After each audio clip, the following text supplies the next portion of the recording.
Don మీడియాకు స్వాగతం. రోడ్డెక్కి ధర్నా చేసిన అధికార వైసీపీ నాయకులు. ప్రకాశం జిల్లా ఎర్రగొండపాలెంలో రోడ్డెక్కి ధర్నా చేసిన అధికార వైసీపీ నాయకులు. న్యాయం చేయకుంటే ఎన్నికలలో పనిచేయం అంటున్న వైసీపీ నాయకులు. ప్రకాశం జిల్లా ఎర్రగొండపాలెంలో త్రాగునీరు తోలిన ట్యాంకర్ల బిల్లులను ప్రభుత్వం వెంటనే చెల్లించాలంటూ వైసీపీ నాయకులు, సర్పంచ్లు ధర్నా నిర్వహించారు. అటుగా వచ్చిన వైసీపీ ఇన్ఛార్జ్ తాటిపర్తి చంద్రశేఖర్ను బిల్లుల విషయంలో గట్టిగా అడిగిన వైసీపీ నాయకులు. ప్రభుత్వం ఎర్రగొండపాలెం నియోజకవర్గంలోని గ్రామాల్లో తోలిన 29 కోట్ల రూపాయల నీటి బిల్లులు నిలిపివేయడంతో తమ పరిస్థితి దయనీయంగా మారిందని వారంతా వాపోయారు.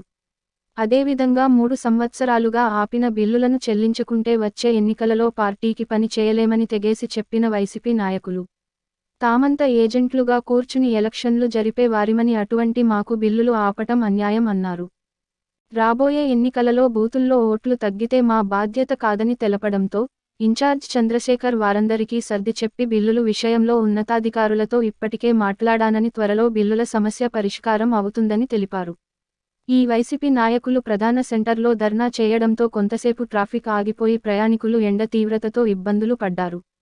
మరిన్ని వార్తల కోసం మన డాన్ మీడియా ఛానల్ను సబ్స్క్రైబ్ చేయండి, మరికొందరితో చేయించండి. ధన్యవాదములు.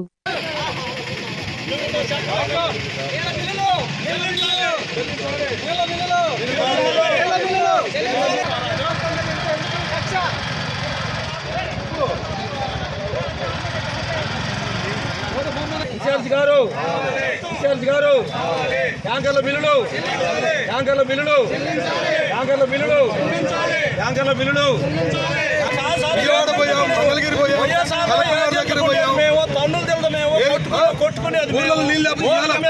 కష్టకాలంలో నీళ్లు అవుతున్నాం.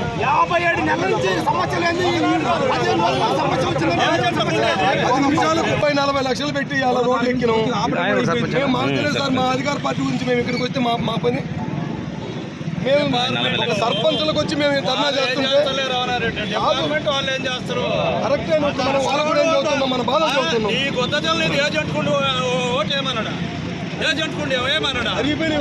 నాకు పార్టీ లేవు, నాకు అది లేదు ఇది లేదని చేతులు ఊపుతుంటే అసలు ప్యాన్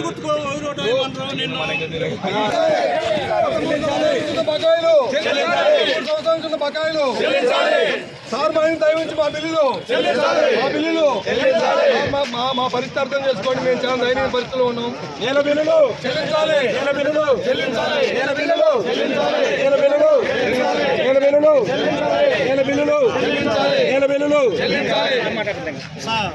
బిల్లులు చెల్లియకపోతే మేము పార్టీ చేయలేము సార్.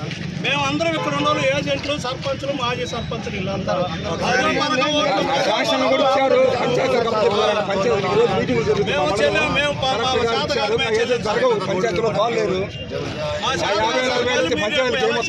బూత్లలో ఓట్లు తక్కువ వచ్చినట్టు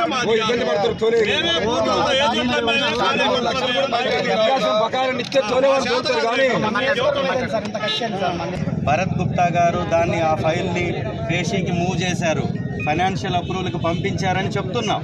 ఇది అంతా కూడా జరిగింది కాబట్టి ఇంత రికార్డెడ్గా మీతో మాట్లాడగలుగుతున్నాం కదా. మీరు రాండి నాతో పాటుగా సీఎం ఆఫీస్లో ఏం జరిగింది, మీ ఫైల్ ఎలా పంపించాము అది కూడా తెలుసుకోండి. ఆర్డర్ కూడా మంత్రి ఉన్నప్పుడు ఏం చేసింది?